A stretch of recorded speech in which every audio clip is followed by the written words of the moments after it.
Pai Celeste, te damos graças por esta oportunidade que o Senhor nos dá para anunciar o Evangelho da Graça. Não há maior honra que esta. Rogo que o Senhor nos ajude para que possamos nos expressar com clareza e o teu povo também, com a ajuda do teu Espírito Santo, possa entender corretamente esta palavra. Não permita que seja mal interpretada, mas que o Senhor venha interpretá-la para nós, porque Deus é o seu próprio intérprete. Enquanto prego, rogo que o Senhor cure pessoas, até mesmo de enfermidades terríveis, que a medicina não dá conta de vencer, mas que o Senhor já venceu lá na cruz do Calvário. Muito obrigado pelo seu amor. O Senhor preferiu morrer por nós a viver uma eternidade sem nós, porque muito nos amou. Muito obrigado, Senhor. Tome o controle e nos dê um desfecho sobrenatural. Em nome de Jesus. Amém. Amém. Boa noite. No nome do Senhor Jesus. Cadê a Indiana? Está ali. Bom, bem-vinda. Obrigado. Ela veio de viagem. Imagino que esteja cansada, mas se esforçou por estar aqui, aceitando o nosso convite. Dias atrás estivemos na Igreja Batista Getsemane. Tivemos um bom tempo ali, né? Foi muito bom. O pastor Jorge Linhares trouxe a palavra. Foi uma palavra muito boa. E aquilo foi muito bom para o meu coração, para a minha alma. E eu fui edificado com aquela mensagem. Fui abençoado. E hoje ela está aqui, aceitando esse convite. E eu te agradeço pelo esforço. Amém? Deus te abençoe. Vou aproveitar que vocês já estão em pé. Quero ler a Escritura em Êxodo, capítulo 19.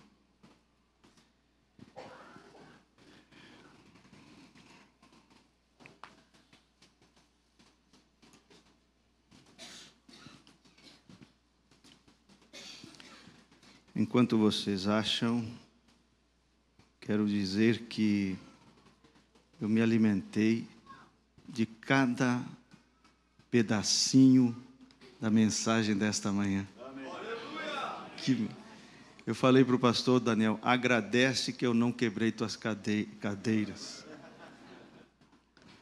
Porque eu tive que segurar. É maravilhoso ouvir, né, o Evangelho da Graça. É maravilhoso. Amei, me alimentei.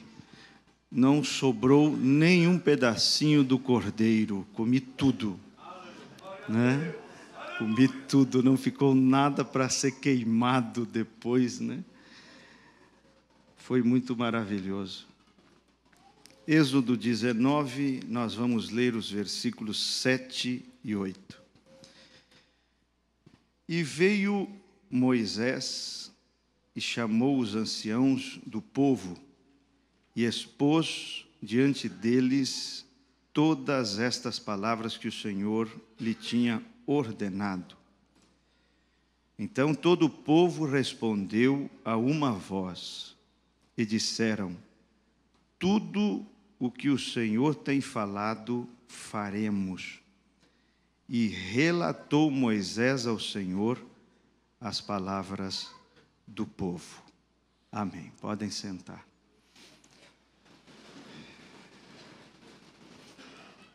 Eu vou continuar com a mesma linha da mensagem desta manhã.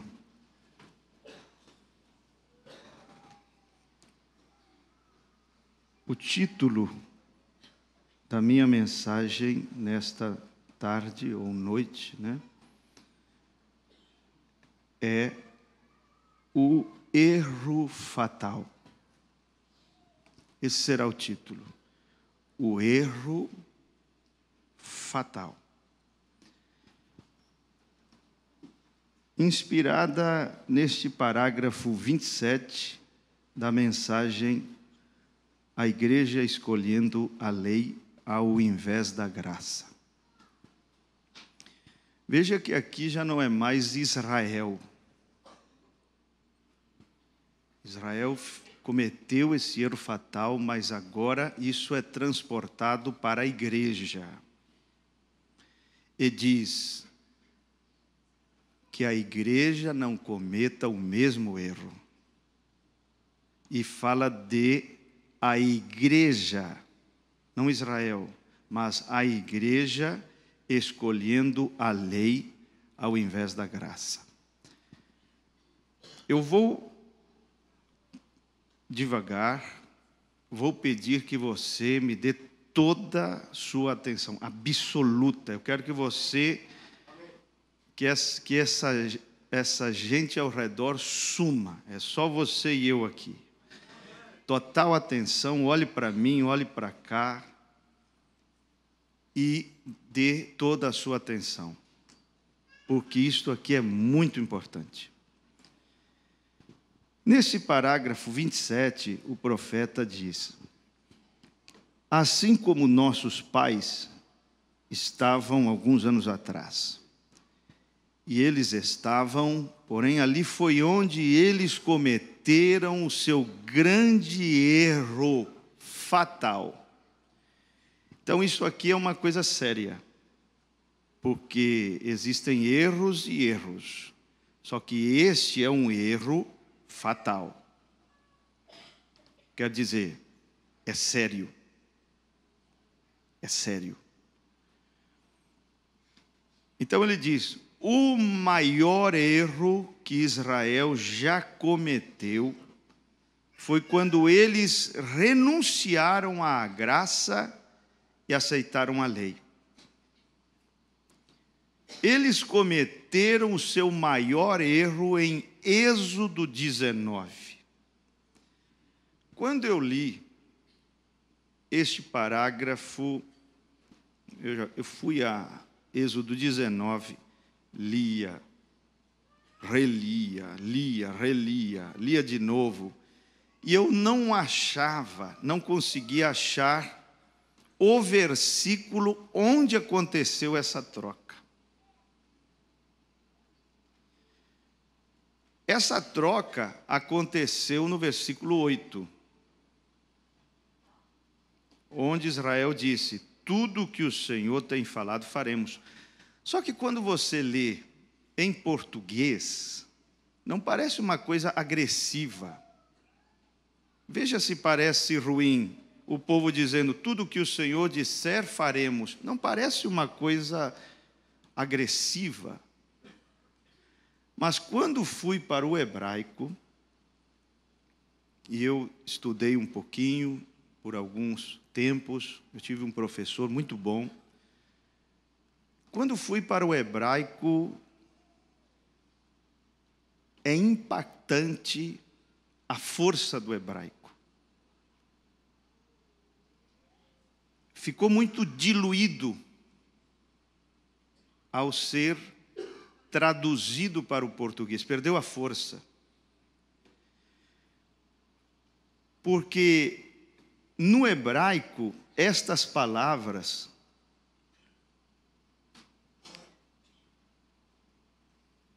significam o seguinte: é como se Israel, são palavras soberbas, arrogantes. É isso que o hebraico dá a entender. São palavras arrogantes. Seria como se Israel dissesse assim: não nos julgue mais pela sua bondade, ou não nos abençoe mais pela sua bondade, mas pela nossa bondade. Não nos avalie mais pela sua fidelidade, mas pela nossa. Estão compreendendo? Nos abençoe não pela sua bondade, mas pelo nosso desempenho, que foi a graça que os tirou do Egito. E eles fizeram uma troca terrível.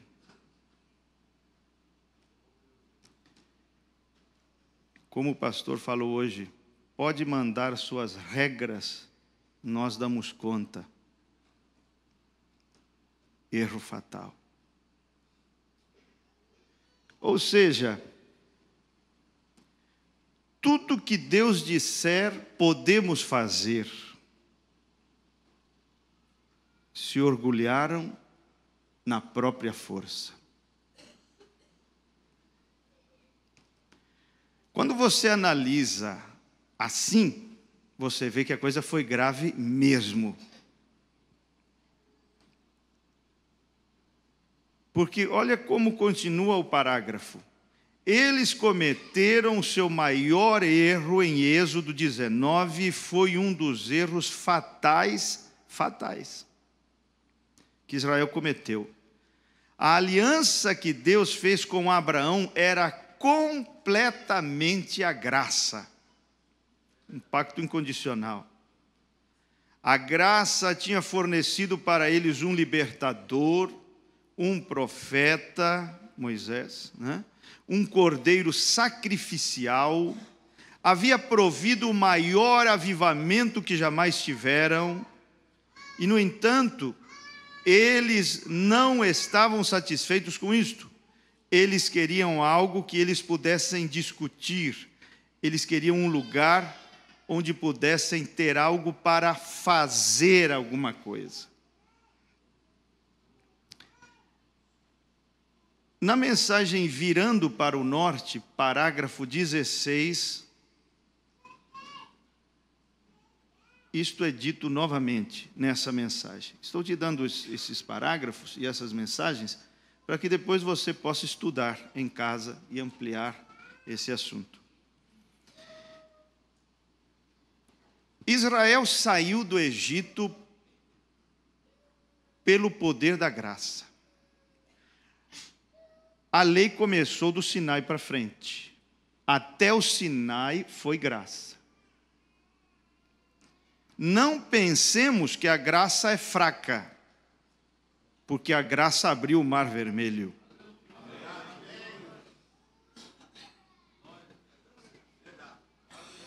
A graça é uma coisa poderosa. Não foi a lei que abriu o Mar Vermelho, foi a graça que abriu o Mar Vermelho. E eu vou te dizer uma coisa, e eu tenho que ser radical, e preciso confiar no Espírito Santo para você não mal interpretar o que eu digo, mas eu creio que existe a necessidade de sermos um pouco radicais para causar um choque na tua mente, por causa do legalismo que às vezes está muito enraizado em nós. É proposital.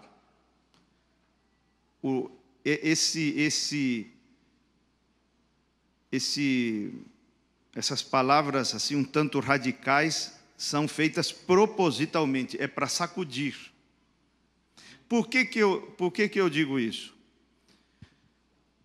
Se você quer anotar, na mensagem Hebreus 7, primeira parte, do parágrafo 200 ao 202, o profeta falando com a sua igreja, o Tabernáculo Brana, ele diz assim: 99% de vocês são legalistas.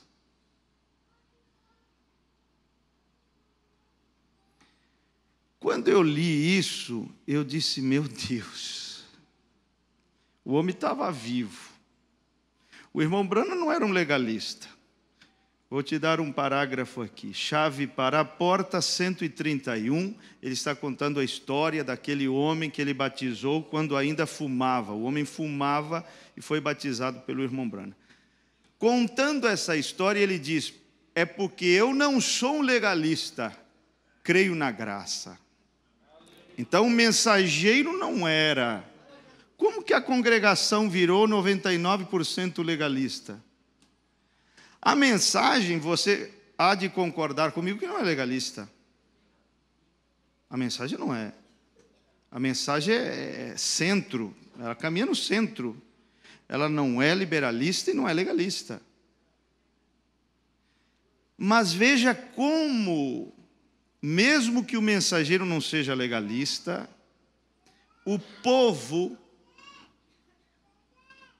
pode mal interpretar, de tal forma que, para o tabernáculo Branham, ele disse, e essa porcentagem está nesse parágrafo, 99%.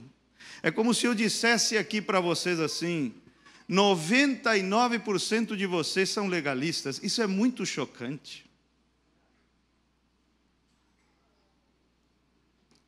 Muito chocante.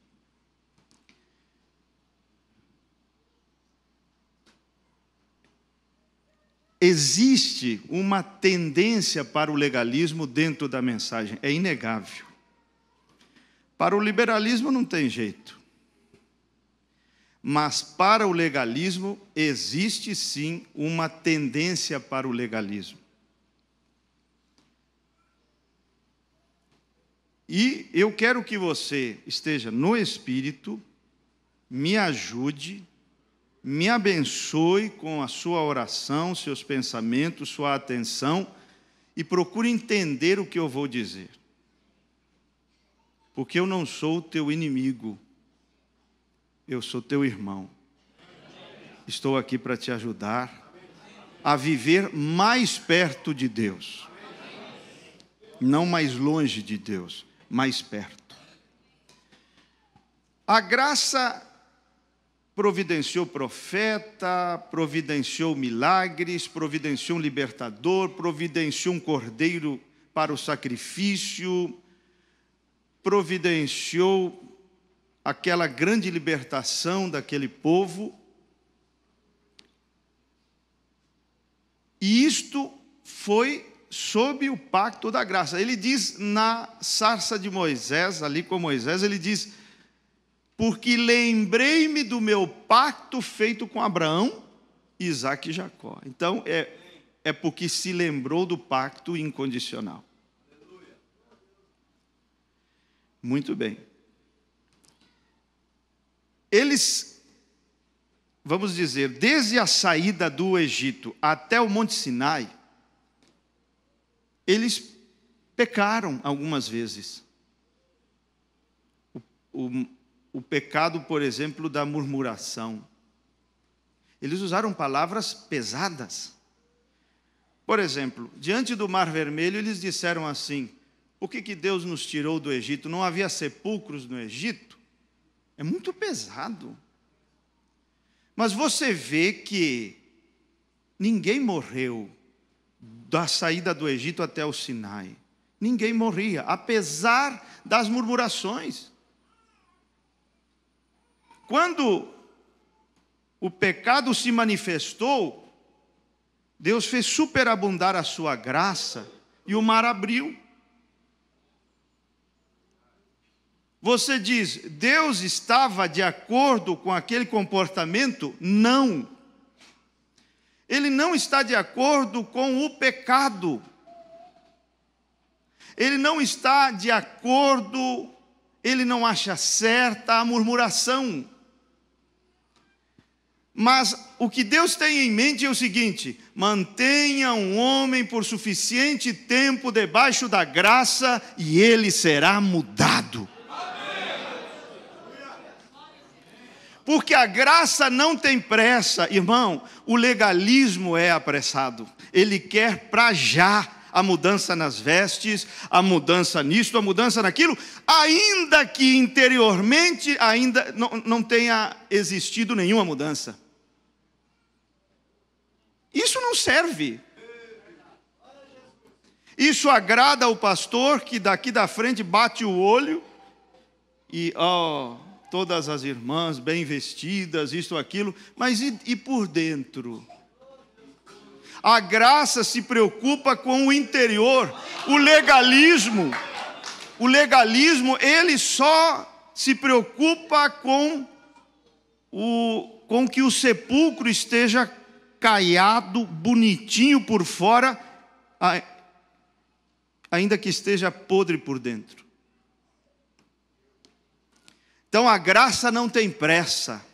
A graça às vezes demora, trabalha numa pessoa como Jacó, que também estava sob esse pacto, por 20 anos. O legalismo quer para ontem. Às vezes a pessoa tem 30 anos de mensagem, está cheia de fraquezas e coisas, mas quer que o novo convertido seja um santo que nem ele não é. É o legalismo, é a velocidade do legalismo. A graça não tem pressa. A graça vai trabalhando no seu ritmo, ela tem um ritmo. Com cada pessoa ela age de uma maneira diferente, sem pressa. Uns é uma semana, outros é 2 anos, outros é 10 anos, mas ela não tem pressa. Ela não está preocupada com os olhos dos homens, ela está preocupada com o que Deus vê.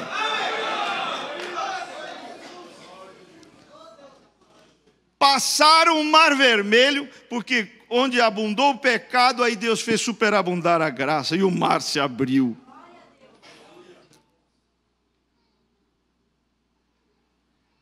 Interessante.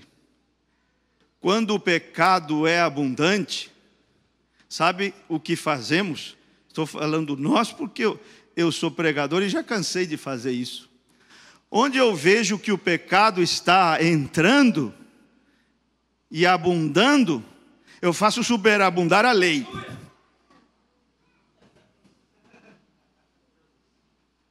Porque E 1 Coríntios 15 diz que a força do pecado é a lei. Quer dizer, se eu faço superabundar a lei, ao invés de matar o pecado, eu alimento o pecado. Porque o que dá força para o pecado é a lei, não a graça. A graça mata o pecado. A graça significa morte do pecado. Aí o pastor desce a lenha e diz assim: eu não entendo, quanto mais duro eu prego, pior fica. Claro. É o exemplo que eu dei no finalzinho, né? No encerramento do culto de louvores. Tem uma fogueira aqui, eu estou jogando lenha seca. Aí o irmão vem e diz: pastor, você está fazendo o que aí? Estou tentando apagar o fogo. Com lenha seca? Com lei?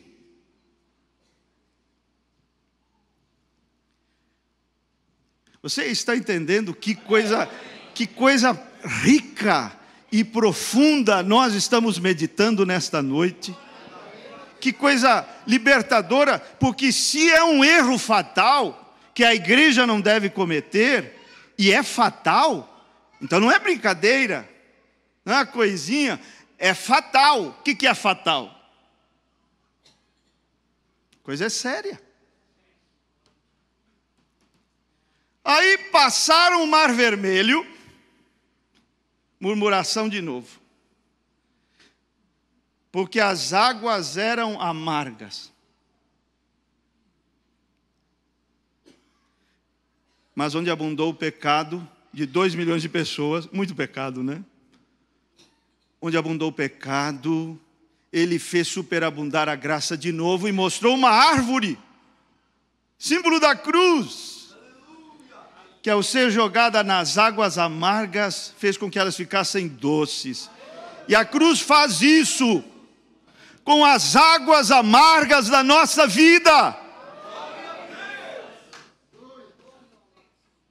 A cruz faz isso. Você vê que sempre há um símbolo da graça aqui e ali, um símbolo da cruz, um símbolo de Cristo, né? Aqui e ali. Passou um tempinho, murmuração de novo. E quando abundou o pecado, ele fez de novo. Ainda não tinha chegado o Sinai. Ainda não tinha chegado a lei. Ele fazia superabundar a graça. Você diz, Deus estava de acordo com aquele comportamento? Não! Irmão, Deus não é advogado do pecado. E eu digo até mais, ninguém vem na igreja para ver se encontra um apoio bíblico para poder pecar, para pecar com base bíblica. Ninguém está aqui por isso.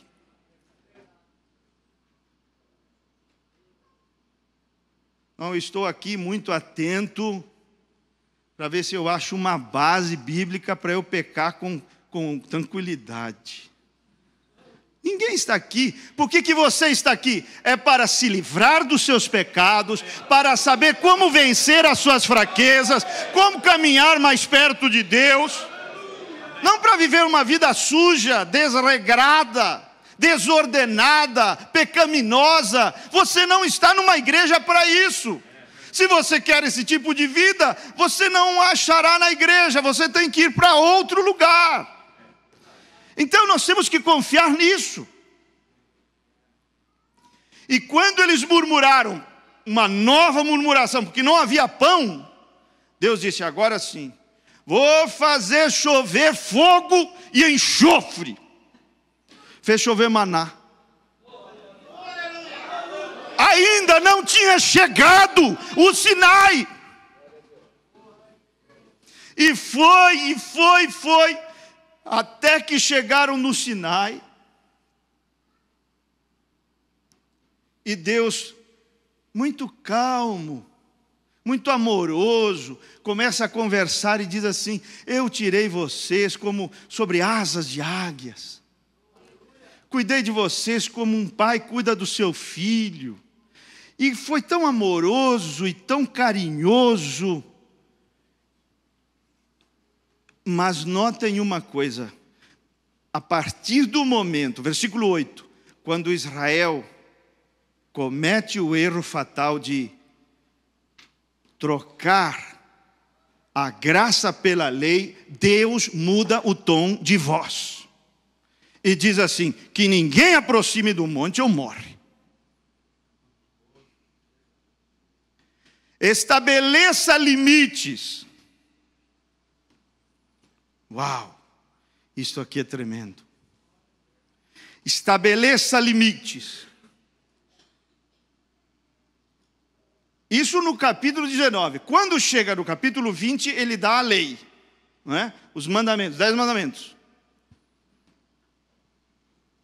E eles disseram, nós damos conta. Deus deu a lei no capítulo seguinte, que é o capítulo 20. E sabe o que aconteceu? No capítulo 32, verso 28 de Êxodo, acontece algo. Por causa da idolatria do bezerro de ouro, 3.000 pessoas morrem. Êxodo 32, 28. Quer dizer, quando em uma manhã, porque foi pela manhã, a lei foi dada,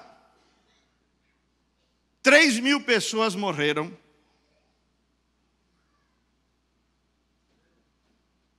Porque a letra mata. Em outra manhã, que está ali em Atos 2, não a lei, mas o Espírito foi dado, e 3.000 se converteram no sermão de Pedro. Porque o Espírito dá vida. Amém? Amém? A letra mata, mas o Espírito dá vida.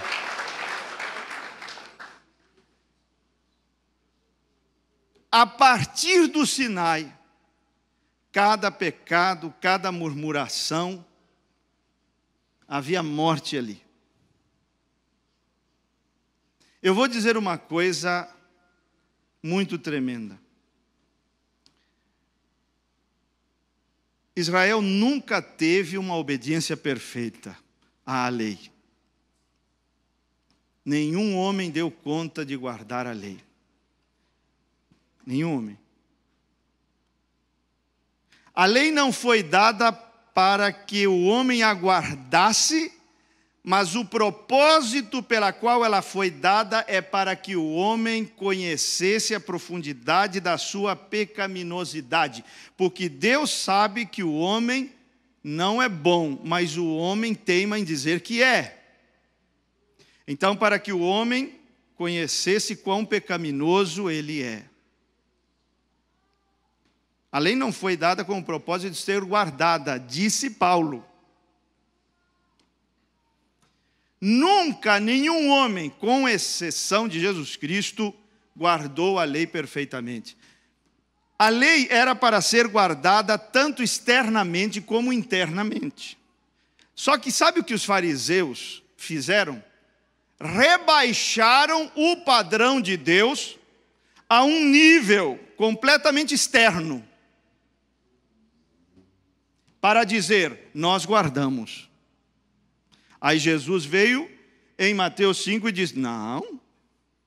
A lei não é só para ser guardada externamente, é também para ser guardada internamente. Não é só não adulterar fisicamente, mas também, se em teu coração não pode haver uma cobiça, cobiçando uma mulher.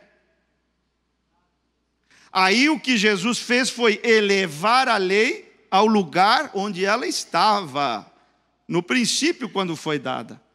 E o mesmo, o homicídio, etc. Nenhum israelita deu conta de guardar a lei.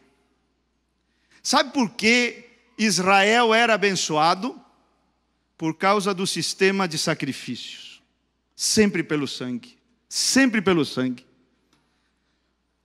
Porque o pacto era esse: se você obedecer, se você guardar, se você ouvir a minha voz, se não desobedecer. E todos falharam. Mas havia um sistema de sacrifícios que assegurava a bênção sobre aqueles israelitas. É sempre pelo sangue. O homem não tem glória, Deus tem toda a glória. Amém? A lei, ela foi dada só para mostrar quão falho é o homem, porque o homem é teimoso. Não, eu sou bom, eu dou conta. A lei foi dada para mostrar que isso não é verdade. É como se houvesse sentado entre nós uma pessoa desastrada. Mas ele está sentado ali, ele ou ela, né? Quem será, hein? Está sentado ali, sentadinho. Ninguém sabe que é ele, vou por ele, vou poupar as irmãs. Ninguém sabe que ele é desastrado. Até que uma ordem, um mandamento é dado. Até que se diz assim, fulano, vem cá. Quando ele levanta para obedecer a ordem, já dá uma cotovelada na orelha do que está do lado. Tropeça no banco da frente, quase cai, quase derruba o outro que está ali. Então, você acha que o mandamento o tornou um desastrado? Não, somente revelou o que ele já era. Veja que enquanto não havia lei, enquanto não havia mandamento, ninguém sabia se era ou não desastrado. No momento em que a lei veio, revelou. O fulano é desastrado. Quando a lei veio, revelou. O homem é pecador. Compreende? Então vejam, quando a Bíblia fala da nossa armadura em Efésios 6, mostra o capacete da salvação, couraça da justiça, cinto da verdade, calçado do evangelho da paz, espada do Espírito, escudo da fé, etc. E do inimigo Paulo cita só uma arma. Qual é? Ai, não me judia. Não me judia. Quem lembra? Ah, não vale. Quem já conversou comigo não vale. Quem lembra? Só uma arma aparece ali como arma do inimigo. Em Efésios 6. Vou dar uma ajudazinha para vocês. Setas de fogo. Algumas traduções diz dardos de fogo, ou flechas, ou setas, dardos inflamados. Em outras versões diz setas inflamadas, setas como flechas de fogo. Agora a pergunta é, o que são essas setas? Boa pergunta. Pela arma usada para eliminá-las ou detê-las, você já começa a perceber o que são essas setas. Porque se a arma usada para vencer as setas de fogo é o escudo da fé, o que seriam essas setas?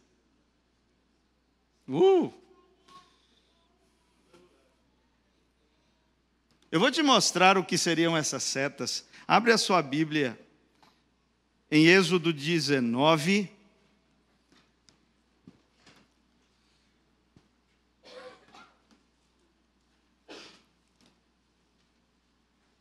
Vamos começar a ler do verso 10. Êxodo 19, 10. Vou te mostrar as setas. Disse também o Senhor a Moisés: vai ao povo e santifica-os hoje e amanhã, e lavem eles os seus vestidos.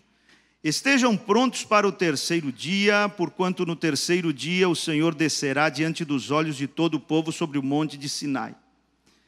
E marcarás limites ao povo em redor, dizendo: guardai-vos que não subais ao monte, nem toqueis o seu termo.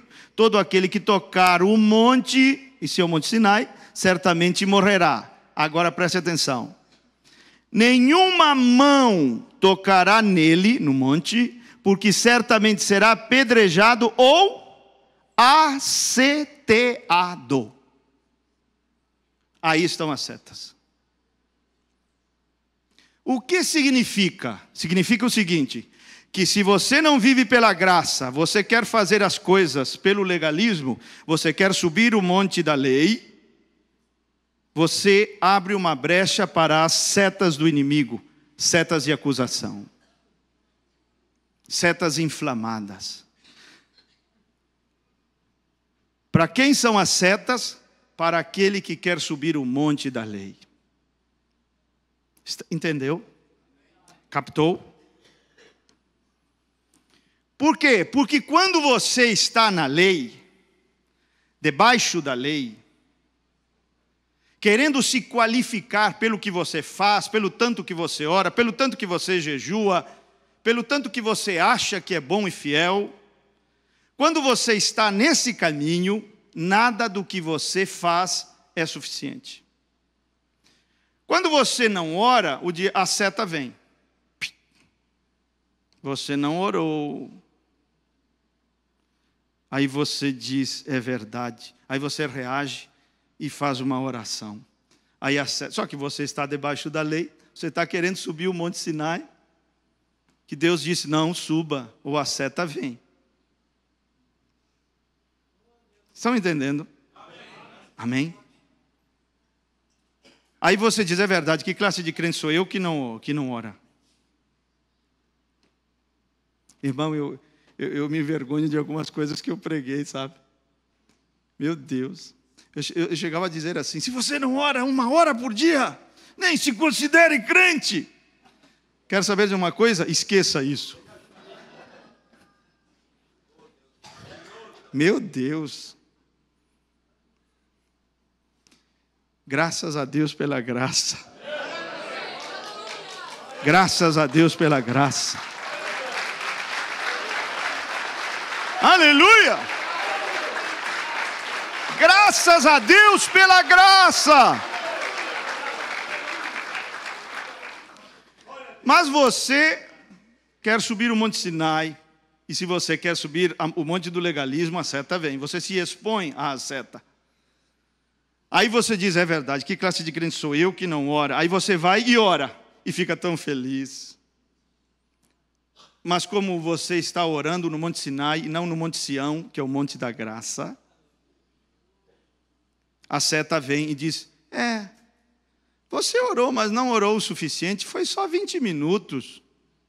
E se você ora 1 hora, a seta vem e diz, 1 hora, tem gente orando 3 horas nesse planeta por aí, e nada do que você faz parece ser suficiente, e você fica exausto, você fica cansado, você se esforça por manter um ritmo que torna-se insuportável com o passar do tempo. E sabe o que você acaba fazendo? Caindo em ações totalmente mecânicas, sem nenhum prazer naquilo que você faz.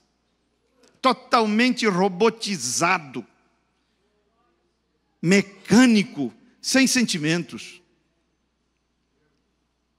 Você não tem prazer, mas você tem um dever. Então você vai, então você faz, então você ora, então você jejua, então você lê a Bíblia, porque é um dever. Meu Deus, que vida é essa? Ler Bíblia deve ser prazer. Orar, eu não oro para marcar pontos. Senhor, anota aí, hein? 2 horas de oração. Me abençoa, hein? Não funciona assim. Se eu ficar 2 horas, é porque eu quero. Eu uso a oração para me relacionar com Deus. E não para focar na oração em si, para depois ter isso como base, como mérito, a meritocracia, como mérito para que Deus me abençoe. Não funciona assim. Isso é lei. Isso não deu certo. Não deu. O legalismo é uma inversão. O legalismo diz, faça para ser abençoado. A graça diz, creia para ser abençoado. O legalismo, o foco está em você. É você que faz, é você. E o que você faz é o que conta. Ali estão os méritos. É porque você fez isso que Deus vai te abençoar. Faça. A graça diz, está feito. Creia naquilo que está feito.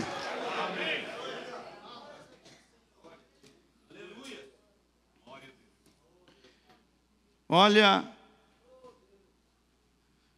sabe o que o legalismo produz? Orgulho. Se você ora 2 horas e eu oro 15 minutos, você se acha melhor do que eu. No fundo, você se acha mais espiritual do que eu. Isso é verdade inquestionável. Se você ora se você jejua 3 vezes por semana e eu 1 vez por mês, você vai se achar melhor do que eu, mais espiritual do que eu. O legalismo gera orgulho. É o fariseu que se gloria em suas ações, suas obras, que está ali na sinagoga com seu peito estufado, dizendo: graças te dou, meu Deus, porque jejuo 2 vezes por semana, sou dizimista. Tem gente que nem é, mas eu sou. Não sou adúltero, a minha moral é impecável. E aí aponta para o outro, porque ele se acha melhor que o homem que está ali dependendo só da graça, no canto da sinagoga, batendo no peito, dizendo: não tenho nada, seja propício a mim, é só pela graça, meu Deus. Mas ele se acha, ele diz: e graças a Deus que não sou nem como aquele coitado ali, ó. Nunca o homem da lei será, aos olhos de Deus, superior ao homem que confia e descansa inteiramente na graça. Nunca! Oxalá fosse como ele. Oxalá fosse como ele. Sabe por quê? Porque sairia daquele culto, voltaria para casa justificado. Porque o legalista não volta para casa justificado. Mas o homem da graça volta para casa justificado, abençoado. O legalista não, diz: um não desceu justificado, o outro sim. E veja como ele não tinha coragem nem de erguer os olhos aos céus. Batia no peito e disse: sê propício. Essa palavra vem da palavra propiciação, que era o lugar da misericórdia, a tampa. O propiciatório era a tampa que estava sobre a arca dos 2 querubins. Ali onde o sangue era aspergido, lugar da misericórdia, ser propício.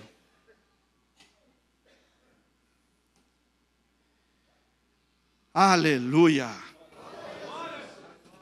Amém. Estão acompanhando? Amém. Então, ouçam isto. A criação foi um ato totalmente de Deus. Certo? Certo? Porque diz, foi uma obra de Deus.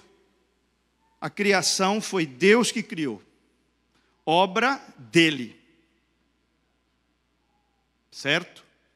Criou plantas, criou vida marítima, criou aves, criou tudo. Ele trabalhou, certo? 6 milênios. 6 dias. 6 milênios. Trabalhou. Fez, trabalhou. Aí criou o homem. E o homem, quando entra em cena, é para desfrutar o trabalho de Deus. Eu sei que vocês já estão levando para onde eu quero chegar. Porque Deus fez assim na criação e também na redenção. Ele trabalhou, consumou a obra, disse: está consumado, e disse: agora venha para desfrutar do meu trabalho, da minha obra na cruz. Aí você entende que o homem entrou já no 7º dia, lá em Gênesis, já entrou no descanso. Esse é o sábado. Esse é o descanso. O batismo com o Espírito Santo. Você começa a desfrutar da obra feita por Deus. Como leu o pastor hoje, não era uma segunda pessoa morrendo na cruz, era o próprio Deus fazendo a obra. Era o próprio Deus trabalhando, era Jeová morrendo ali em forma humana. Aí ele faz a obra, diz: está consumado, e diz: agora vem e desfruta. Desfruta de cura, de felicidade, de paz, de tudo que é de bom. Venha desfrutar. Amém. Aleluia. Quando eles entram em Canaã, irmão, olha o que Deus diz. Ele diz assim: vocês entrarão em uma terra rica, comerão frutos de árvores que vocês não plantaram. Habitarão em casas boas que vocês não construíram. O que significa isso? Está dizendo, outro trabalhou, mas você vai desfrutar daquilo. Amém? Outro plantou aquela árvore, mas é você que vai desfrutar do fruto dela. Outro edificou aquela casa bonita, mas é você que vai desfrutá-la. Isso está dizendo que outra pessoa trabalhou a nossa redenção. Esse foi Deus. E agora eu entro em Canaã para desfrutar daquilo que Ele fez. Uou! Aleluia! Compreende? Você não plantou a árvore, outro plantou, outro trabalhou, outro foi paciente, mas você desfrutou dos frutos. Você não construiu a casa, foi outro que pacientemente construiu, casa boa. Mas agora é você que mora ali. Outro trabalhou. Estão acompanhando? Aleluia! Bendito seja o nome do Senhor. E aqui eu quero entrar numa coisa tremenda. Gálatas 4, vamos lá. Gálatas 4.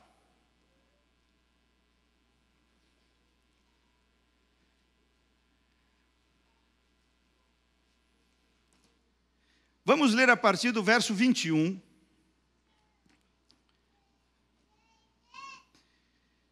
Gálatas 4, 21. Dizei-me os que quereis estar debaixo da lei. Não ouvis vós a lei? O que é estar debaixo da lei? Repito, não é uma questão de... eu não corro esse risco, porque eu não vou sacrificar animais, e eu não vou guardar sábados, e não vou ter a circuncisão e coisas. Não, não, não. Não é somente isso. Paulo, quando fala de estar debaixo da lei, ele está falando de submeter-se a um princípio espiritual que diz que o que você faz é o que te qualifica. Está entendendo? Aí ele diz, vocês que querem seguir o caminho do legalismo. Verso 22. Está escrito que Abraão teve 2 filhos. Quais eram? Isaac e o outro? Ismael. Tenha esses 2 em mente.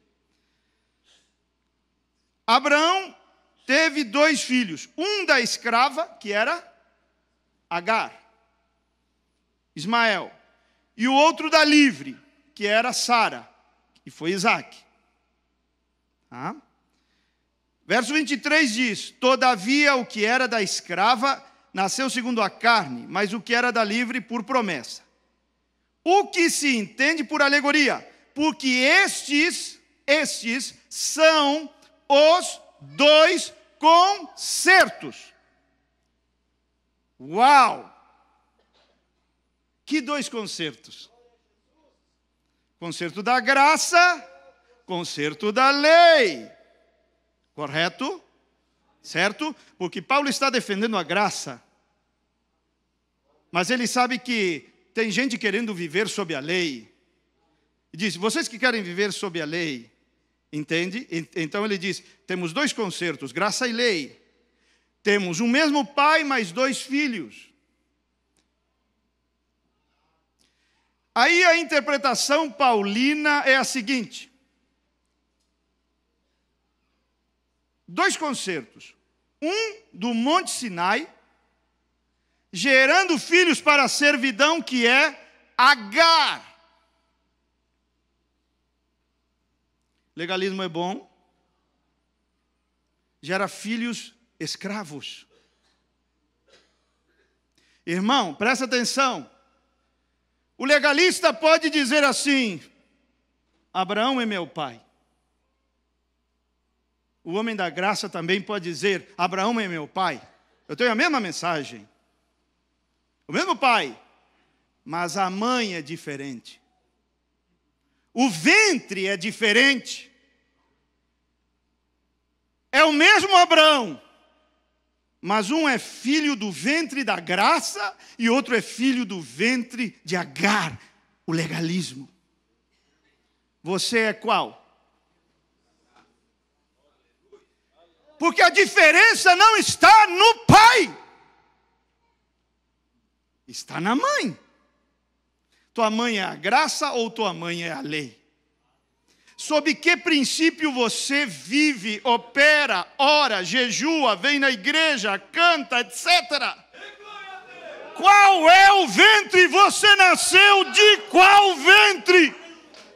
1 Pedro 3 diz assim, da qual, referindo-se às mulheres cristãs, da qual Sara chamava Abraão de Senhor. Quer ver ali? Quer ver? 1 Pedro 3, olha bem. Olha o ventre da cristã. Qual é o ventre da cristã? Qual é o ventre da cristã? Vou te mostrar aqui. 1 Pedro 3,6. Como Sara obedecia a Abraão, chamando-lhe Senhor. Um irmão disse assim, a minha esposa deveria fazer o mesmo, me chamar de Senhor. E ela deu uma paulada que doeu até em mim. Ela diz, quando ele for como Abraão, eu chamo.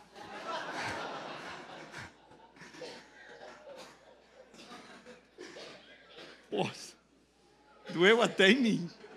Doeu até em mim. Como Sara obedecia a Abraão, chamando-lhe Senhor. Olha, da qual, falando de Sara, da qual sois filhas. Qual é o ventre de uma cristã? O ventre da graça. Da qual sois, você é filha de Sara. Você é filha da graça. O pai é Abraão. O pai é a palavra. O pai é o mesmo. Muitos têm o mesmo pai, mas os ventres são diferentes. O ventre é outro. E por ser outro ventre, eles são escravos. Porque Agar, o ventre da lei, gera filhos escravos.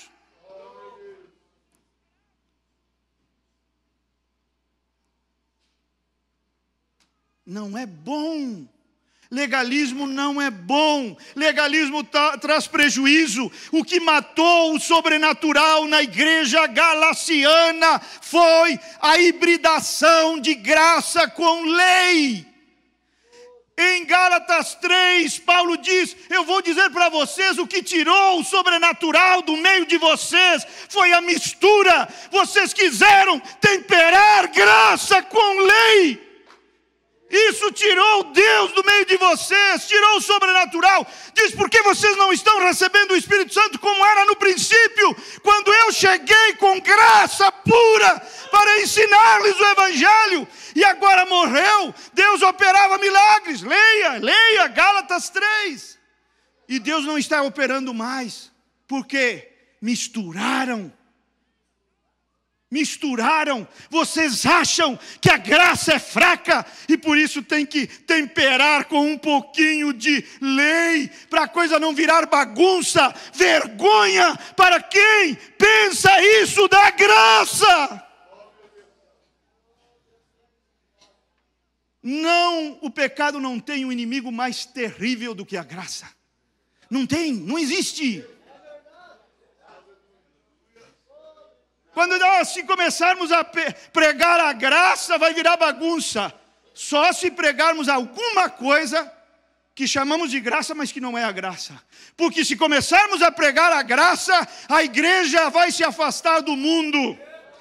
O pecado vai morrer. A santificação genuína, não o legalismo da fachada, mas a santificação que muda o desejo por dentro vai crescer em nosso meio. Não, igreja, ouça, não tenham medo da graça. Não se assustem com a graça é poderosa, a graça é antimundanismo, a graça é antipecado, a graça é um poder tremendo.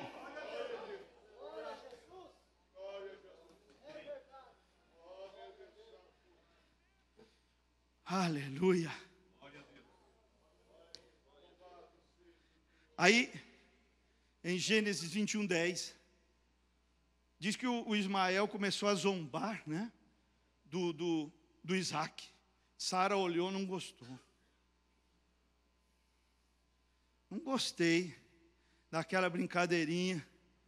Falou assim que o Ismael fez com o meu Isaac. Aí falou para Abraão assim: manda embora esse ventre. E manda embora esse ventre. Manda embora essa mulher junto com seu filho, manda embora. Abraão fica: o que é isso, Sara? O que é isso? Cadê o amor, Sara? Aí Deus chegou e disse assim: faça o que Sara diz. Imagina, tem alguma Sara aqui. Obedeça, Sara. Faça o que Sara diz. Diz: não ache que foi forte ou inadequado o que ela disse. Lance fora essa mulher e seu filho, porque ele não herdará com Isaque. O que quer dizer isso? Nós não temos que ter pena de lançar do nosso meio fora, para fora do nosso meio, o ventre do legalismo, que tem nos escravizado, que tem colocado seu pé pesado sobre o nosso pescoço, que tem feito a nossa juventude padecer terrivelmente diante de uma geração cheia de ofertas perniciosas, como é esta na qual vivemos. O legalismo tem judiado dos nossos jovens, tem massacrado nossas moças, e ainda vamos tolerar o ventre legalista de Agar. Diz Deus: lancem fora isso.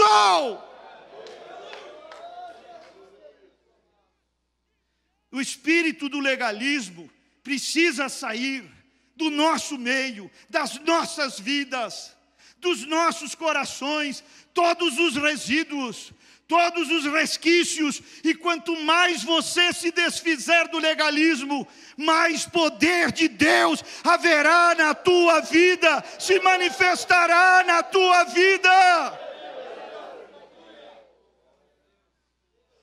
Mas você vê que a graça é um assunto pouco entendido, muito temido, que as pessoas mais velhas na mensagem chegam a prender a respiração quando se fala. Assim: meu Deus, ajuda aí, porque... Não tenham medo da graça. A graça é o poder de Deus. A graça é Cristo. A graça foi o que te salvou. Pela graça sois salvos. Você quer o quê? Você vai ter medo daquilo que te salvou, irmão? Você vai temer a própria coisa que te salvou? Vai ter medo daquilo que te salvou? Você está certo das ideias? Precisamos ser assim, chocantes, para o povo. Precisa, porque é benéfico, porque ajuda, porque abençoa o povo, porque cura enfermos, porque liberta pessoas, porque traz a verdadeira santidade e não só fachada. Isso aí é muito superficial. Nós temos que ver os mistérios. Então eu vou te mostrar na Bíblia se esta questão da graça, do dom da justiça, todas essas coisas que estivemos falando, vamos ver se isto é leitinho Não quero saber o que você pensa, quero saber o que a Bíblia pensa. Você não quer saber o que eu acho, você quer saber o que a Bíblia acha. Vamos lá? Hebreus 5. Daqui a pouquinho eu vou começar a pregação. Isso aqui é a introdução. Não, estou brincando. Estou brincando com vocês. Hebreus 5. Vamos ler do verso 12. Porque, devendo já ser mestres pelo tempo, quer dizer, passou tanto tempo e você ainda não entende certas coisas, estas coisas. Depois de tanto tempo, você já era para dominar o assunto, ser um mestre, por causa do tempo. Quanto tempo? 20, 30, 40 anos.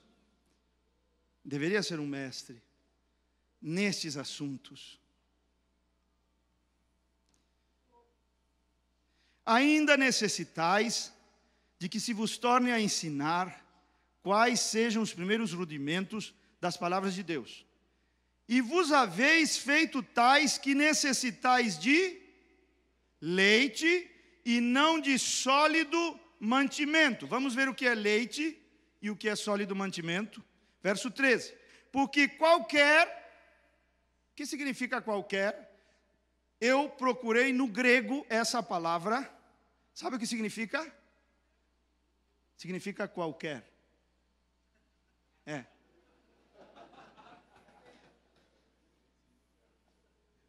É verdade. Significa qualquer. Qualquer. Qualquer é qualquer. Preste atenção. Qualquer que ainda se alimenta de leite, não está experimentado na palavra da... Que justiça? Própria ou imputada? Que classe de justiça Paulo pregava? A justiça da fé ou a justiça das obras? A justiça própria ou a justiça de Deus pela fé? Diz que se você não entende essas questões da justiça, você ainda está bebendo leite. Então não me fale de maturidade, se você não entende nem isto. Conhecer estas coisas é que é mantimento sólido. Aí você diz, eu não concordo. Mas sabe quem escreveu isto? Paulo. Você é mais espiritual que ele, sabe mais, já fostes ao terceiro céu. Irmão, aqui está dizendo que, vamos lá, qualquer que ainda se alimenta de leite é porque não está experimentado na palavra da justiça, é porque é menino. Mas o mantimento sólido é para os perfeitos. Leite. Gálatas 4 diz que Ismael começou a perseguir Isaque. Quando veio a perseguição, você sabe? Não me judia, ele já me disse. Eu me esqueci, não me judia. Olha, presta atenção, aqui há uma coisa muito bela, uma verdadeira pepita de ouro. Paulo disse, Ismael começou a perseguir Isaque. Paulo diz aqui, se você não entende essas questões da justiça pela fé, não na justiça, você ainda é um menino, você ainda está bebendo leite. Quando Ismael, alguém sabe aqui? Quando começou a perseguição de Ismael sobre Isaque? Quer ver? Você vai gostar disto. Gênesis 21. Gênesis 21.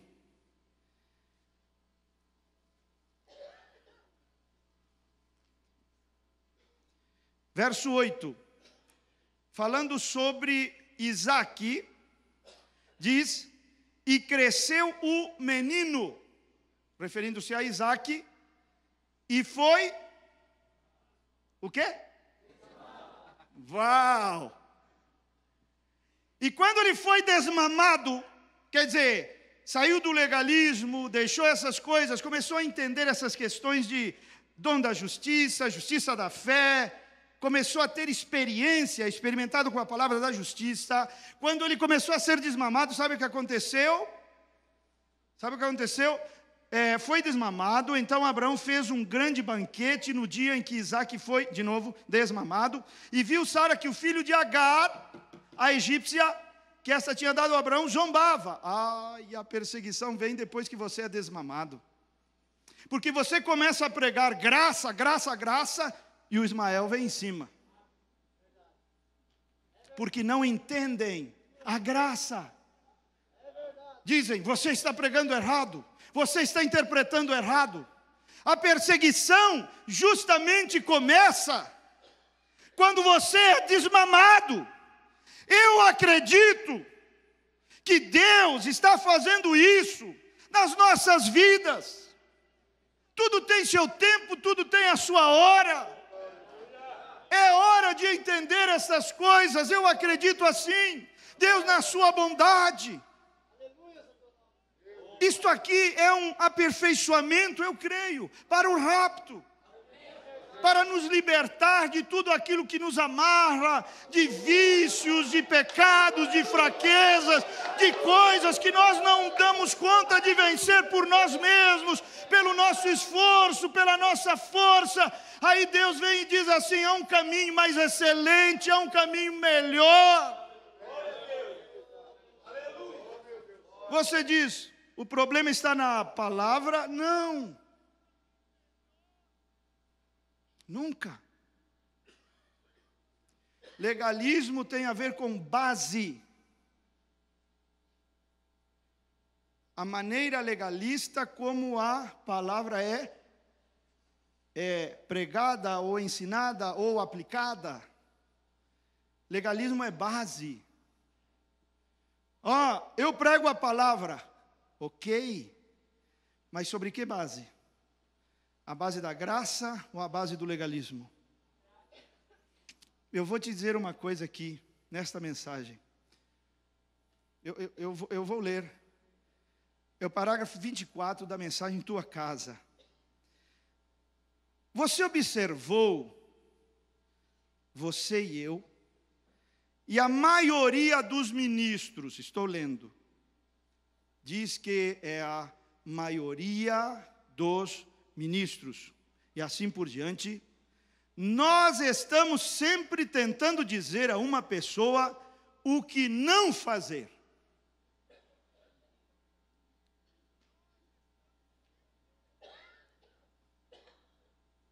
Eu tenho um sobrinho que ele diz, tio,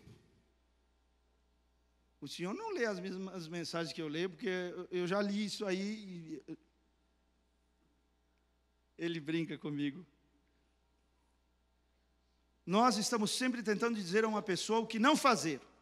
Lembra o carcereiro de Filipe? O que devo fazer, não o que não devo, é o que devo. O que devo fazer para ser salvo? Ajoelhou diante de Paulo e Silas. O que devo? Mas o irmão Branham diz que nosso legalismo nos leva a dizer à pessoa o que não deve fazer. Mas essa não é a pergunta. Exemplo. Uma mulher ajoelha diante de nós aqui. O que devo fazer para ser salva? Joga no lixo esses brincos. Maquiagem. Corta. Muda essas calças aí horríveis, apertadas por uma saia. O que mais? Saltos altos que te fazem rebolar, serrote neles. Né? O que mais? Não corte o cabelo. A mulher não perguntou isso. Você acha, agora você que está me olhando assim, o pastor Wilmer desviou.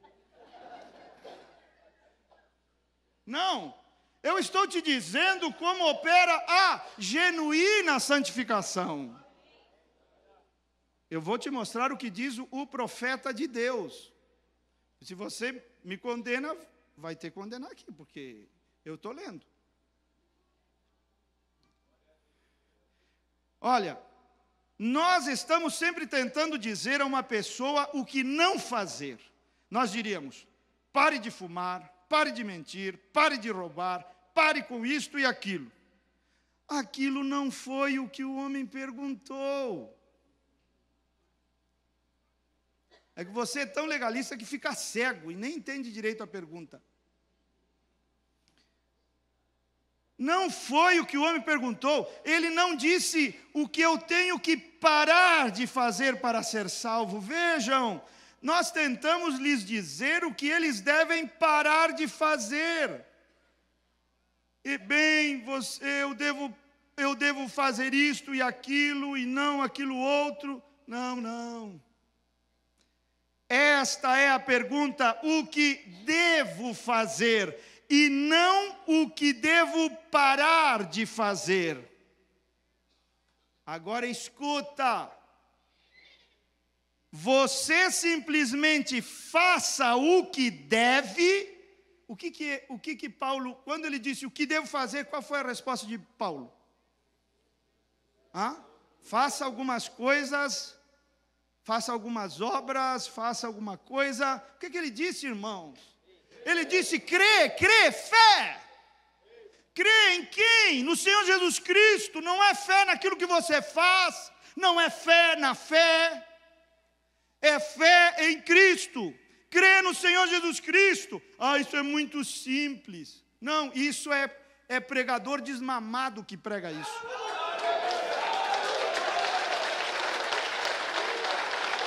Aleluia! Amém! Quando você é desmamado, irmão, um pregador desmamado é a maior bênção do planeta.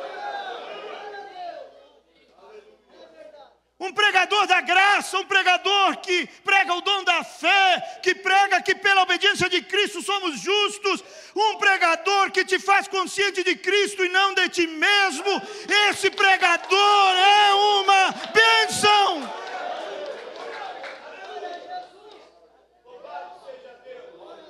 Deus nos dê mais desmamados.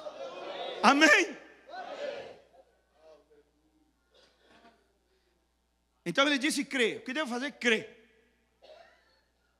Mas aí, pastor, vamos ver. Você simplesmente faça o que você tem que fazer, e todo o resto disso cuidará de si mesmo. Opa!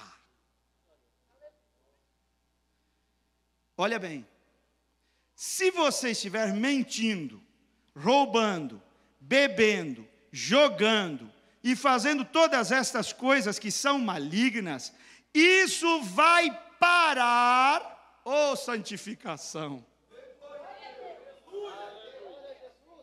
Isso vai parar porque você creu. Compreende, irmão? Isso vai parar. Isso é santificação.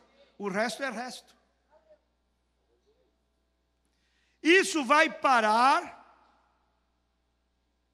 quando você fizer o que Paulo disse, respondendo à pergunta dele: crê no Senhor Jesus Cristo, será salvo tu e tua casa. Parágrafo 24 da mensagem Tua Casa. Então essa fé em Cristo traz a verdadeira santificação.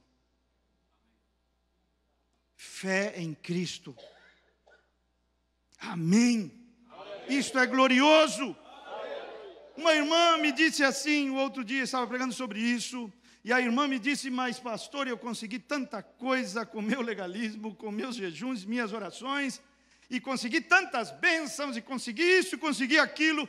Eu disse: irmã, leia 2 Coríntios 3, onde Paulo diz que se o ministério da morte e da condenação, que era o ministério da lei, teve glória, quanto mais glória terá o ministério do Espírito. Aleluia! Glória a Deus! Amém! Se você, sob o legalismo, alcançou tantas bênçãos, imagina se você pular para a graça. quanto mais glória. Amém. Se de uma forma legalista você foi tão longe, recebeu tantas bênçãos, emprego bom, coisas que você pediu, teve tanta glória, o ministério da morte, da condenação, Moisés tinha que pôr um véu sobre a sua face. Diz, quanto maior glória. Ah, irmão, o ministério do Espírito. Aleluia. Abra a sua Bíblia em Hebreus 10. Estou chegando na metade. Vamos lá. Me ajuda aí. Hebreus 10. 37 ao 39. Porque ainda um pouquinho, eu acho engraçado essa palavra, pouquinho, é um pouquinho, né? Ainda um pouquinho de tempo, e o que há de vir virá. Então tem a ver com a vinda. Sim. E não tardará. Tem a ver com a vinda. E diz, mas o justo viverá da fé. E se ele recuar, desse viver por fé, que diz? Uau! Quer dizer que quando você é um homem de fé, Deus se agrada de você.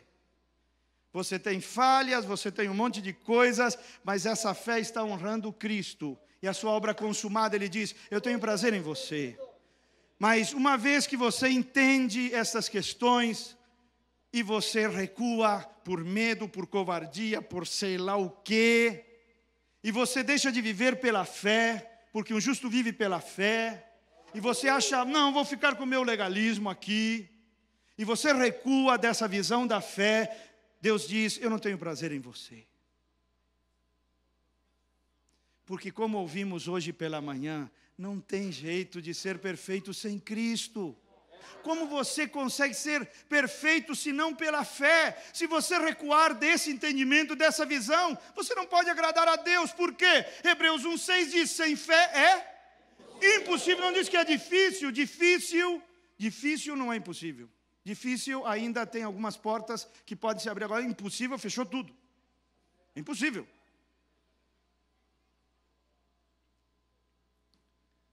Compreende? A minha alma não tem prazer nele. Nós, porém, aleluia, diga comigo, nós, porém, aleluia. De novo, nós, porém o quê? Não somos daqueles que se retiram para a perdição, mas daqueles que creem para a conservação da alma. Aleluia, aleluia. Creem, nós somos aqueles que creem. Aleluia. Eu tenho que me apressar aqui. Uma vez, sabe, eu pregava assim. O problema não está em Deus. O problema não está em sua palavra. Se as coisas não estão dando certo, o problema está em você.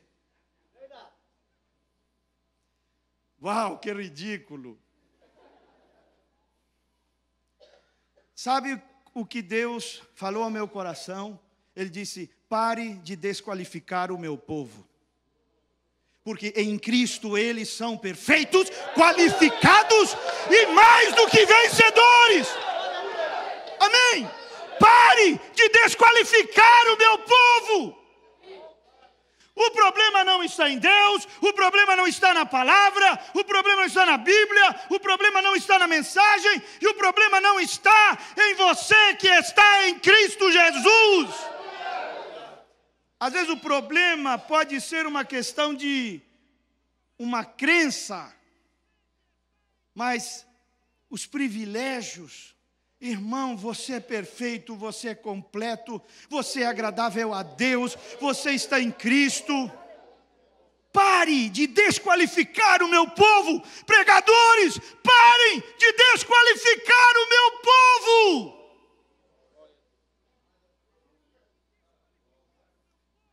Eles são santos, não em si mesmos, mas eles estão em mim. Eles estão em mim, eles estão olhando para o Calvário, eles têm um sacrifício entre eles e Deus, eles têm o sangue de Deus derramado. Parem de desqualificar o meu povo. Quando a noiva souber quem ela é,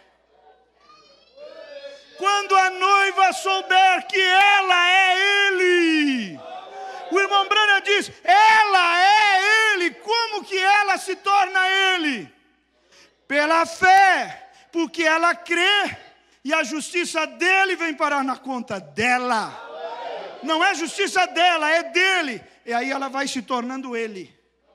Aleluia! Uau! Amém. Aí ela crê.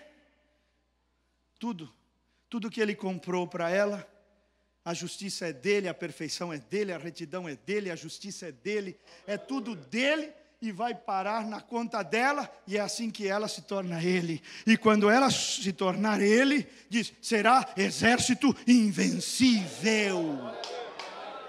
Amém? Você está desejando chegar nesse nível? É errado. Você já está ali. Você já está ali. Sabe, o diabo não quer, como que eu diria? Evitar que você chegue no lugar da cura. Não. Diz, eu estou enfermo, estou tentando chegar e alcançar a minha cura. E o diabo está me impedindo. Não. O diabo não está tentando impedir que você chegue ao lugar da cura. Sabe por quê? Porque você já está no lugar da cura. O diabo está tentando te tirar desse lugar. É que quando você olha para si mesmo, você se acha distante. Então, a sensação que sempre acompanha o legalista é de insatisfação, nunca chega. Algum dia serei um exército invencível, algum dia isso. Não, no momento em que você acreditar em Cristo, que você é perfeito, isto, aquilo, essa fé vai começar a aumentar o volume de poder de Espírito Santo na sua vida. Ah, irmão, olha, você é uma pessoa eleita, predestinada desde antes da fundação do mundo. O diabo tem medo de você. O diabo tem medo de você. Talvez você agora, enquanto me ouve, está escravizado por alguma coisa, mas o diabo está com medo. Lá estava Israel, os filhos de Abraão, filhos da promessa no Egito, escravizados, açoitados, mas o faraó dizendo assim, vamos fazer alguma coisa, estou com medo.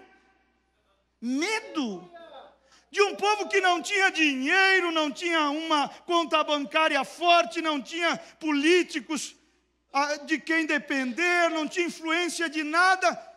E o homem mais poderoso do planeta tinha medo.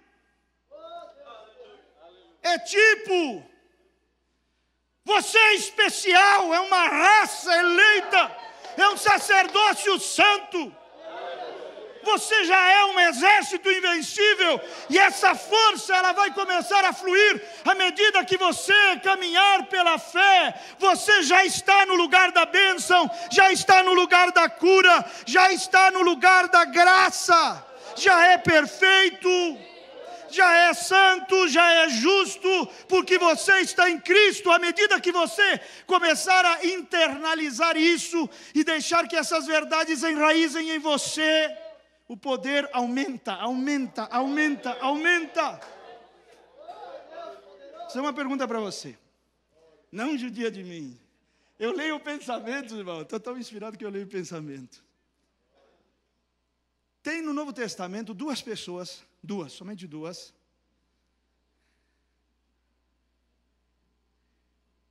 que Jesus disse que eles tinham grande fé. Quem eram?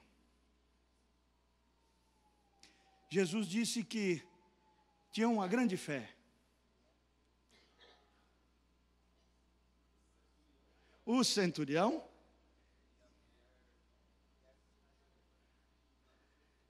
não tinha poço. Era uma mulher. Quem ajuda aí?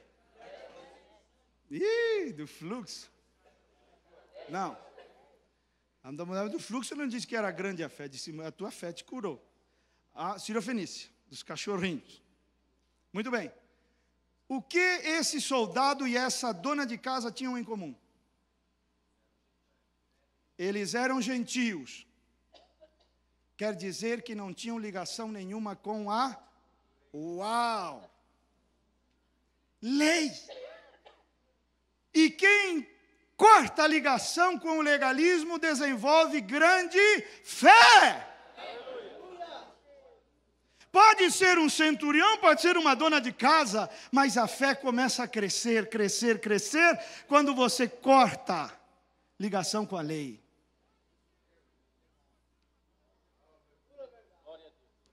Aleluia. Irmão, tem tanta coisa boa. Eu vou só um pouquinho aqui e vou finalizar, tá bom? Vou finalizar. Deus nos tirou de um lugar onde Ele não via justiça em nós e nos colocou em um lugar onde Ele não vê pecado em nós. Amém. Você está nesse lugar? Antes Ele olhava para nós e não via justiça. Hoje Ele olha para nós e não vê pecado. Você crê nisso de verdade? Muito bem. Eu quero só mais isto e vou finalizar aqui. Em outra ocasião, eu continuo. Isso aqui vai... Eu estou há 2 meses e meio pregando direto. Você imagina. 2 meses, não, 3 meses. Pregando sobre isto. 3 meses. E os áudios, creio que já são como 160, 170, só sobre isto. Olha bem. Qual é a base para receber o batismo com o Espírito Santo? Esse assunto te interessa. Porque às vezes o pregador faz o apelo. Venha receber. 2 coisas se vê nos olhos das pessoas. Uma, fome. A pessoa vai para frente porque quer isso. Mas a segunda coisa que se vê nos olhos da pessoa é confusão, porque ela não sabe o que esperar quando está lá na frente. Eu devo esperar o quê? Como é que é esse assunto? Devo rolar no chão, chorar? Como é que é? Eu vou te dar algo nesta noite, que se você não tem o Espírito Santo, você infalivelmente vai receber. Não tem como não receber. Não tem como não receber. Até hoje mesmo, se você quiser, você recebe. Se não tiver, eu estou falando para quem não tem, é novo, sei lá, novo na fé. Qual você acha que é a base para uma pessoa receber o Espírito Santo? O que você diz para uma pessoa que vem até você e diz assim, eu quero o Espírito Santo? Você diz, vá jejuar, vá orar, vá se consagrar. O que você diz? Veja que sempre nós mandamos as pessoas fazerem algo. Nós desviamos o olhar delas da obra consumada de Cristo, do viver pela fé para fazer algo. Ela sempre tem que fazer alguma coisa, ou ir para o mato, ou jejuar tantos dias, ou orar tantas horas, e sempre estamos dizendo a elas o que tem que fazer. Vamos tirar os olhos das nossas obras e colocá-las na obra consumada de Cristo. Vou te mostrar a base que Paulo tinha em seu ensinamento para que uma pessoa recebesse. Abra sua Bíblia e com isso vamos finalizar. Romanos 4. Romanos 4, 11. Preste muita atenção, vamos encerrar aqui. Isto aqui vai te ajudar e vai abençoar muito a tua vida. Aleluia. Romanos 4, 11 diz: e recebeu, quem recebeu? Aqui está falando de Abraão, nosso pai na fé. Diz que ele recebeu o sinal da circuncisão. Fala para mim, circuncisão é tipo do batismo com o Espírito Santo, certo? De onde o profeta tirou isso? Que a circuncisão é tipo do batismo com o Espírito Santo. Na mensagem, que é o Espírito Santo, ele tem uma base bíblica para dizer isso. A base é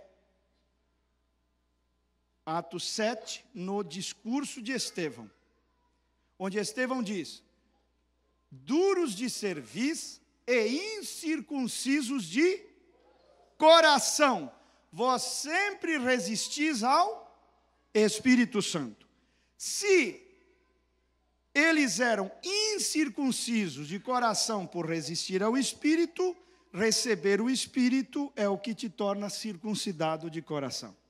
Então, esse versículo está ali na mensagem, e o profeta usa esse versículo para dizer: circuncisão é um tipo do batismo com o Espírito Santo, certo? Chama de o sinal. Há uma mensagem que o profeta pregou, chama-se o sinal, e ela se refere ao Espírito Santo, a vida que estava no sangue, certo? Amém. Chama de o sinal, vai acompanhando ali. Recebeu o sinal da circuncisão, selo. O que vem selar?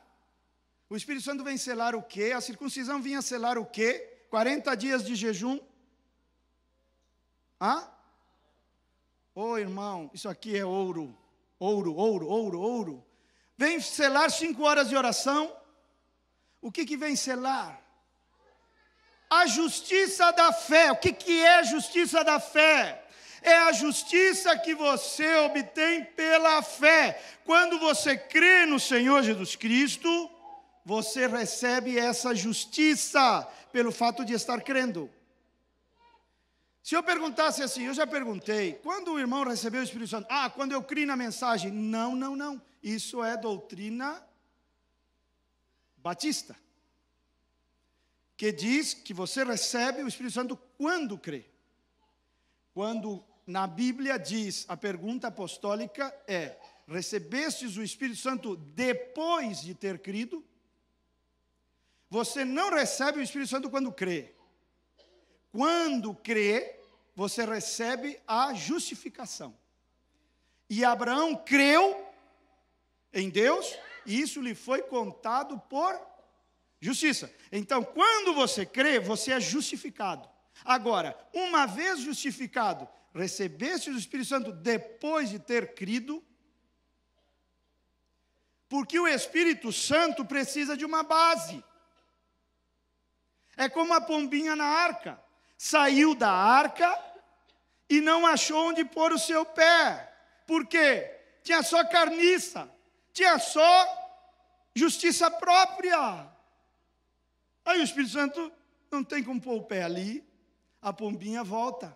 Mas se ela vai e acha a justiça da fé, ela sela isso. Estão entendendo? O que quer dizer isto? Quer dizer o seguinte, que se você é um crente, quantos crentes há aqui? A maioria não é. Não levantou a mão. Quantos crentes tem aqui? Levanta assim, bem assim com vontade. Já estamos finalizando. Com vontade, assim. Balança assim, balança assim. Eu sou crente, amém? Isso quer dizer que você tem a justiça da fé. E o Espírito Santo vem selar o quê? Quer dizer que você já tem a base. Agora diga, Senhor, me sela porque eu tenho a base. Senhor, agora envia essa pomba porque eu tenho a base. Venha selar. E o que você faz? Você tem que aprender a falar com louvores e fé. Se o teu pai é um homem rico e te diz assim, dentro de uma semana eu vou te dar de presente um carro. E você sabe que ele é um homem de palavra, e você sabe que o que ele promete ele cumpre, e que ele tem poder para fazer aquilo. O que você vai fazer? Você já começa a se alegrar agora. Uau! Mas você não tem o carro? Não, mas é certeza, é certeza, é certeza. Mas cadê o carro? Amém? Mas o que te dá a certeza? Não é o que você faz. É a justiça, é o dom da justiça que você recebeu porque você creu. Essa é a base. Ô pessoal, cadê o carro? Ah, ainda não chegou, mas com certeza chegará. Porque meu pai não mente. Porque meu pai tem poder para me dar o que prometeu. Jesus recebeu o batismo com o Espírito Santo no Jordão, diz o profeta. Será que havia alguma relação entre o batismo com o Espírito Santo que Jesus recebeu e a justiça? Sim ou não? Vamos ver Mateus 3. Mateus 3.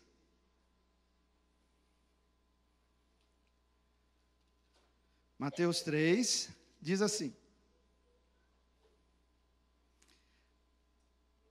Vamos ler do verso 13.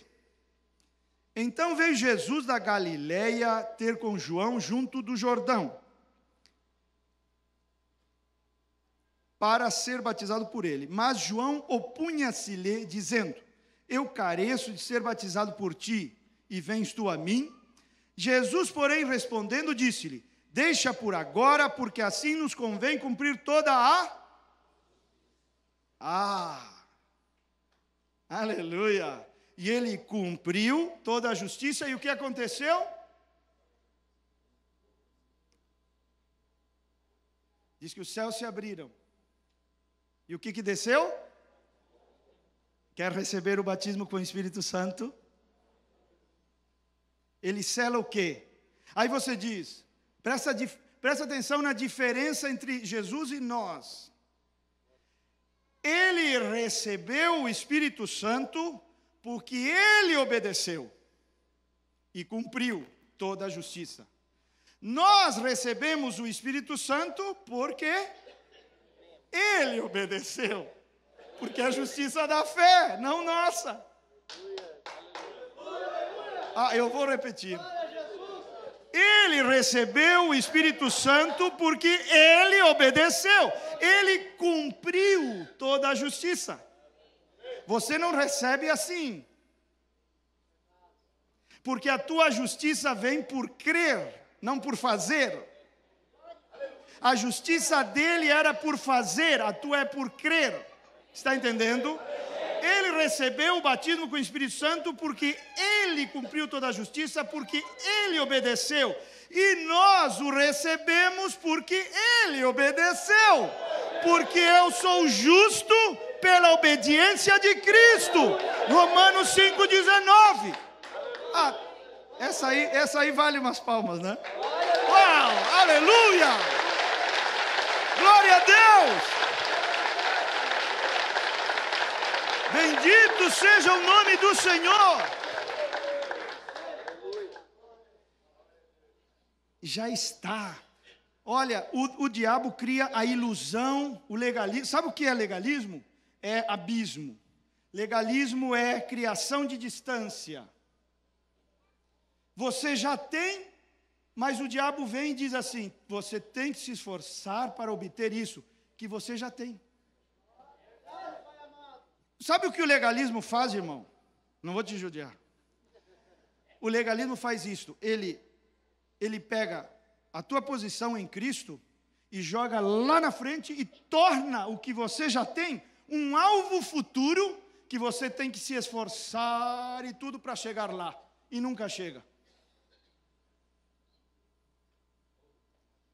Legalismo é isso, é criador de distância. Legalismo cria distância, cria abismo. Por isso você faz e faz e faz e faz e nunca chega. Porque é uma ilusão, é miragem. Quer ver? O diabo disse para Adão e Eva: se você fizer isto e comer deste fruto, qual era a promessa? Sereis como Deus. Irmão, eles já eram como Deus. Eles foram feitos à imagem e semelhança de Deus. Aí o legalista chegou e criou a distância e disse: serão como Deus.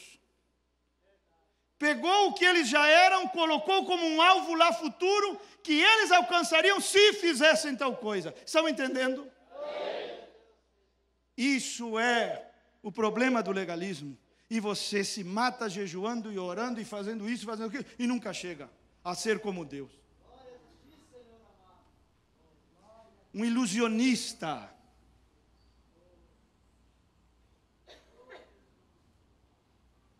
Glória a Deus. Isto é maravilhoso. Eu vou parar aqui.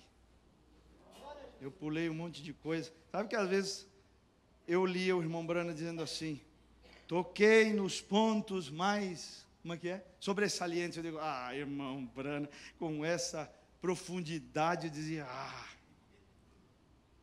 E depois a gente percebe que conosco, infinitamente menos do que esse profeta, não dá para trazer tudo num culto só. Contigo acontece a mesma coisa, não é? Com todos nós. Porque é muito rica. A palavra é inesgotável. Concorda comigo? A palavra é inesgotável. Eu quero entregar agora esse microfone para o pastor Daniel, que segundo a direção do Espírito Santo, fará ou uma oração para encerrar, ou uma chamada, o que Deus colocar em seu coração. Porque eu já fiz a minha parte. Eu já fiz a minha parte. Eu vim até aqui. Você foi abençoado. Amém. Olha, não suba ao Monte Sinai, porque as setas inflamadas vão chegar na tua cabeça. Batalha mental, setas, aqui na mente. Aqui, setas inflamadas. Use o escudo da fé. Fé que te faz justo pela fé. Escudo da fé que te faz justo e perfeito pela fé. Com a fé você apaga esses dardos, essas setas.